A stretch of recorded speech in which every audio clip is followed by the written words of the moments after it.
দর্শক, ঝিনাইদহের মহেশপুর থেকে শীতের পরিস্থিতির সবশেষ অবস্থা জানাচ্ছেন প্রতিনিধি সরওয়ার হোসেন।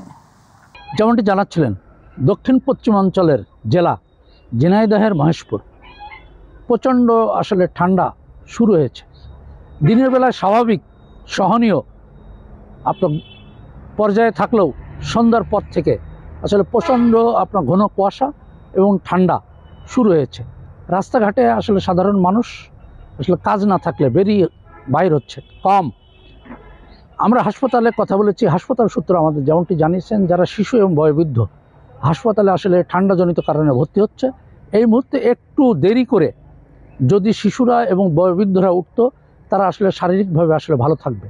অন্যদিকে আমরা কথা বলেছি আবহাওয়া অধিদপ্তরে, আগামী বেশ কয়েকদিন আপনার এরকম প্রচণ্ড ঠান্ডা এই ঝিনাইদহ জেলার আপনার পার্শ্ববর্তী ঝিনাইদহ চুয়াডাঙ্গা জেলায় আসলে পড়ছে। সরওয়ার, আপনাকে ধন্যবাদ।